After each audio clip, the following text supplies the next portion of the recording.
Welcome to the 12-Minute Leadership Podcast, where in 12 minutes or less, I'll share small things that you can put into immediate practice that will make a big difference in your leadership effectiveness.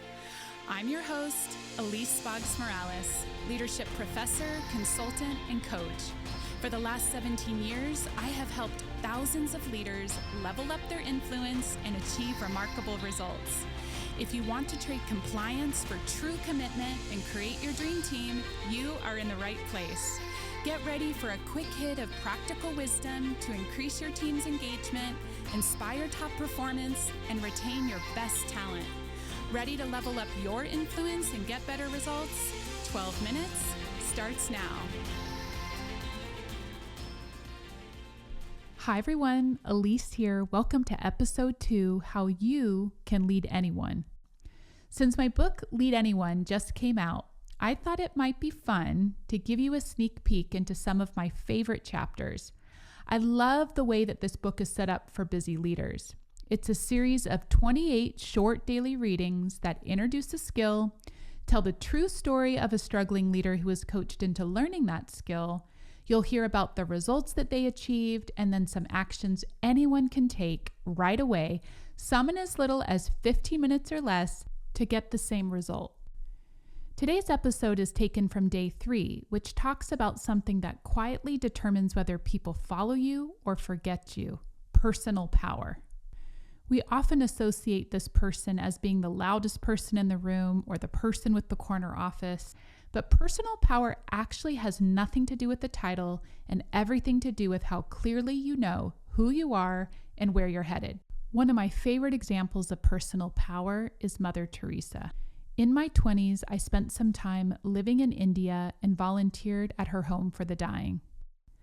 Mother Teresa is fascinating to me in that she was so small in stature and had no personal resources of her own, and yet she got the whole world to listen to her. Why? Because she had a clear vision and was able to communicate in a compelling way to invite others to help her fulfill that vision. And what I have found to be a common theme of feedback from many leaders is a need for clear vision and values for others to follow. Being clear and being able to communicate with clarity is a common struggle for leaders, even at the highest levels. So how do you know that you may need to build your skill set in personal power? Here are 3 symptoms. You find yourself being indecisive or overthinking leadership decisions. And of course, that's going to happen from time to time, but is it a consistent pattern? Another one, you notice that you are avoiding confrontations with your team, even if that's what is needed to solve a problem. One more, you sometimes find it difficult to defend your ideas to your peers or team and can get easily swayed by others' opinions. If you can relate to any of these, and most of us can, it might not be about strategy or skill. It might be about building your sense of personal power.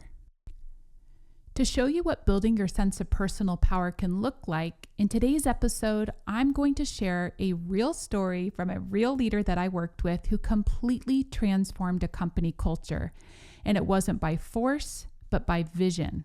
And we'll talk about how you can take those same lessons to build your own sense of personal power. One of my favorite examples of this comes from a coaching client of mine. Let's call him Adam. Adam stepped into the role of CEO at a successful architectural firm. The leadership before him had been in the role for 20 plus years, so he had some pretty big shoes to fill.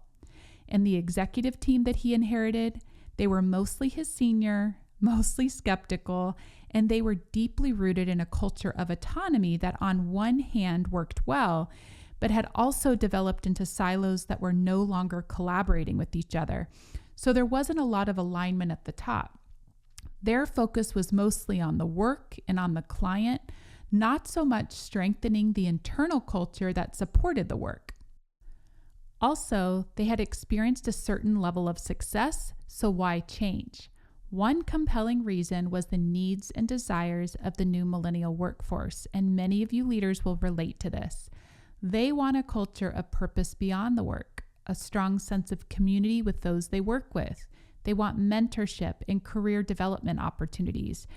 So Adam was at odds with two different cultures needing two different things and having two different philosophies.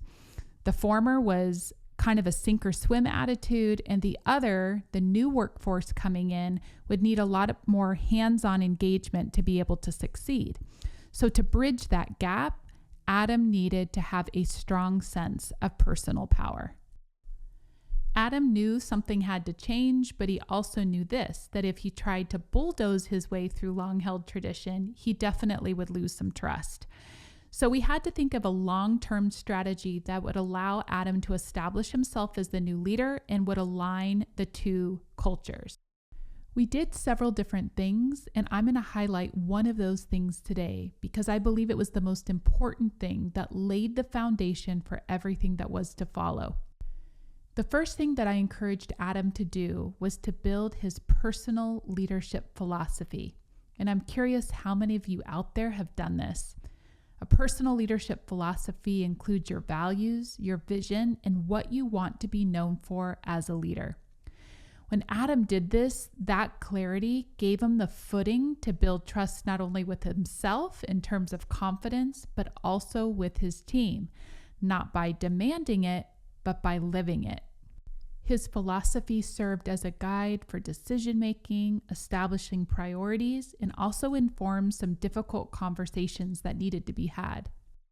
With the clarity that his leadership philosophy provided, we then got to work building relationships and rapport with both groups.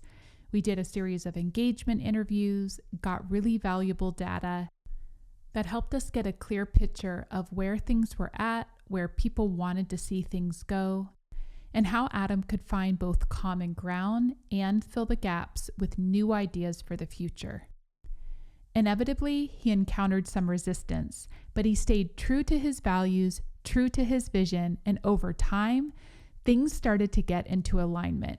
And 10 years later, the firm is thriving. In fact, it's the model office that so many other offices in the company look to for development. That's the power of personal power. So how can you get the same kind of results that Adam did? Here's what you can do. Create your own personal philosophy. Here are some questions to consider when you're putting that together. It's typically 1 to 2 paragraphs, short, succinct, but clear. Number 1, what are the qualities of the leaders you respect and admire the most? 2, what are your own leadership values? 3, how do you want others to describe you as a person and leader? Number 4, what is your personal cause? And 5, what do you want to be able to influence through your leadership? Here is an example of a leadership philosophy based on those questions. I lead a team that achieves remarkable results. I inspire others with a clear and compelling vision and empower people to use their strengths and pursue their passions. I make myself accessible to mentor and guide my team, and I am intentional about creating more leaders.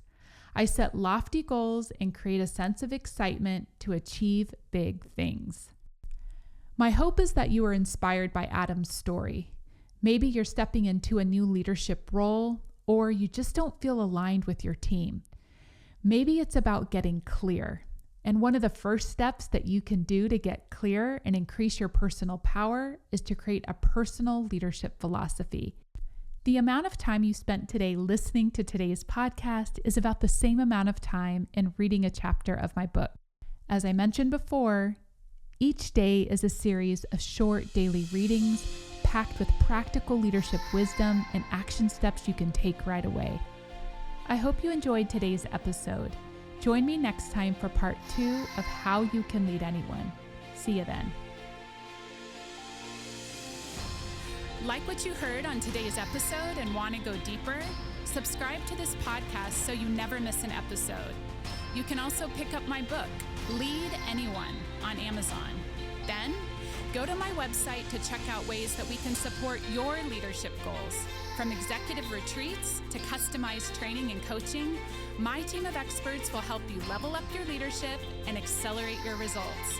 Go to www.eliseboggs.com for more info.